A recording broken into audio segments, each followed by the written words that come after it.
दोस्तों नमस्ते, मैं सुशील कुलकर्णी। आप देख रहे हैं एनालाइजर न्यूज हिंदी। दोस्तों, जैसे जैसे लोकसभा के इलेक्शन नजदीक आते जा रहे हैं, वैसे वैसे नरेंद्र मोदी के विरोधक मोदी जी के बारे में कुछ गलत सलत बातें फैला रहे हैं। चुनाव की राजनीति जब गर्म हो जाती है तो इतनी बातें तो होनी ही है और होती रहेगी। नरेंद्र मोदी अपने 10 साल के प्रधानमंत्री के कार्यकाल में लगभग 270 दिन विदेशों की यात्रा कर चुके हैं। एक साल से भी कम पीरियड है, लेकिन 10 साल में वो 270 दिन विदेश में ही रहे हैं। पूरी यात्राएं उनकी विदेश में रही है। 10 साल का पीरियड है। इस 10 साल के पीरियड में लगभग 74 विदेश की यात्राएं देशों को विजिट किया है नरेंद्र मोदी ने। अब यही बात अगर हम पिछले 10 सालों की करें, मतलब मनमोहन सिंह प्रधानमंत्री थे, तो मनमोहन सिंह भी मोदी के पहले 10 साल प्रधानमंत्री रह चुके हैं। 2014 से लेकर 2024 तक मोदी और 2014 तक 2004 से मनमोहन सिंह। क्या मनमोहन सिंह कितनी बार गए थे और कितने दिन गए थे, ये जरा खुले होना आवश्यक है। फिगर्स ये कहती है कि मनमोहन सिंह ने प्रधानमंत्री नरेंद्र मोदी से एक देश की यात्रा कम की है। मतलब प्रधानमंत्री नरेंद्र मोदी 74 देशों की यात्रा पर 74 देशों की यात्रा पर गए थे, तो मनमोहन सिंह 73 देशों की यात्रा पर गए थे।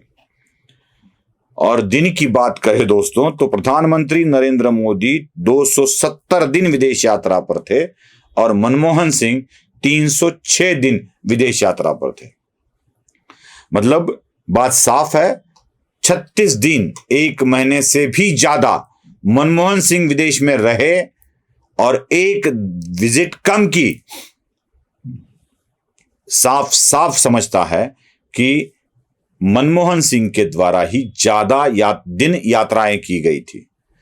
और ये सारी बातें मीडिया भी फैला रहा है। और मीडिया क्यों फैला रहा है, मैं आपको ये भी बता दूं कि नरेंद्र मोदी जब भी विदेश यात्रा पर जाते हैं, अक्सर वो अपना आराम या फ्रेश होना एयरपोर्ट के लाउंज पर ही कर देते हैं। मतलब किसी देश में गए, वहां पर शाही निवास किया, साथ में पत्रकारों को ले गए, कुछ नेताओं को ले गए, उनके ऊपर सरकारी खजाना लुटा दिया, ये कभी नहीं हुआ।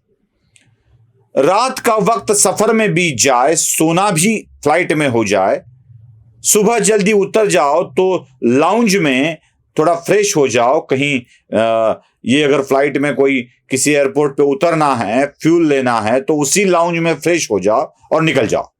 ये वाली बात की है प्रधानमंत्री मोदी ने।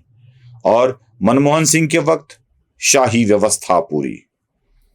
जिन पत्रकारों को ये लाभ नहीं मिला, वो तो इसके बारे में बोलेंगे ही।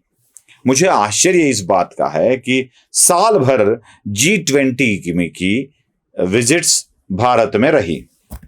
अगली वाला अध्यक्षता ब्राजील की रहेगी, लेकिन यह साल तो मोदी जी का था।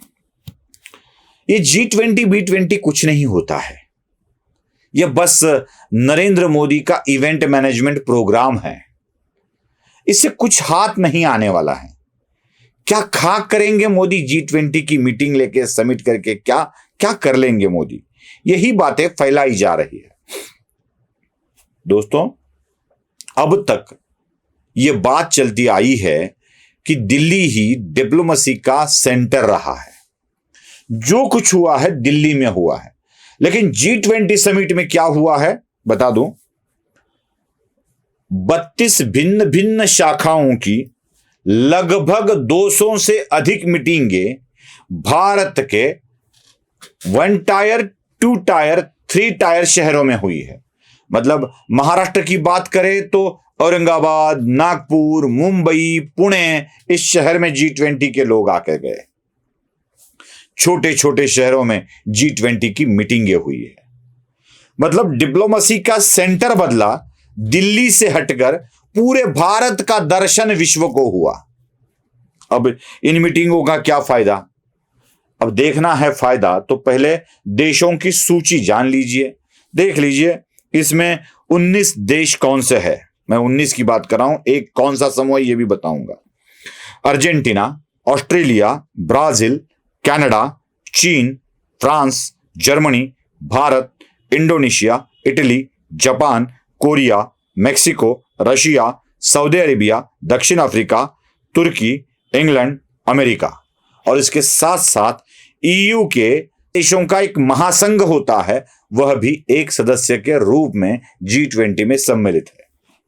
अब इतने सारे देश को देखकर हमें लगेगा कि क्या हुआ, ये तो संयुक्त महासंघ भी यही काम करता है। तो बता दूं ये जो देश है, अगर जीडीपी की बात करें तो 85% जीडीपी, पूरे विश्व की जीडीपी की बात करें तो 85% जीडीपी बस इन्हीं 20 देशों के पास है।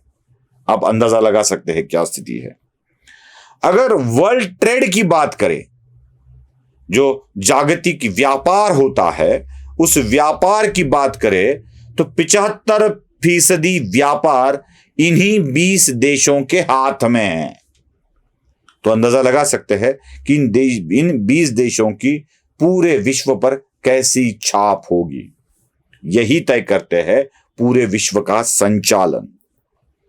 बस इतना ही नहीं था, इस G20 में स्पेशली इनवाइट किया गया था वर्ल्ड ट्रेड ऑर्गेनाइजेशन को, जो नाणे निधि होती है उसको भी, वर्ल्ड बैंक को भी।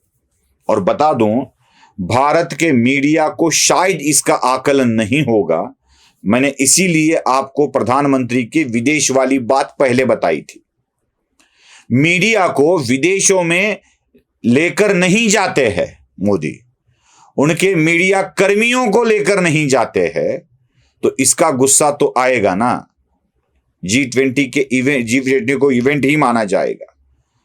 लेकिन अगर सूरज ना उगे इसलिए मुर्गे को बांग न दे, इसलिए मुर्गे को ढककर रखा गया, तो सूरज उगता नहीं है, ऐसा नहीं होता है।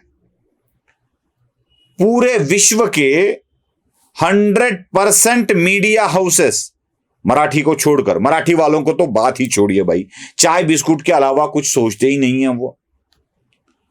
पूरे विश्व के जितने भी टॉप मीडिया हाउसेस है, 100% दिल्ली में G20 में क्या हो रहा है यह देखने के लिए आए थे। तो मतलब साफ है, पूरे विश्व की नजर भारत पर थी।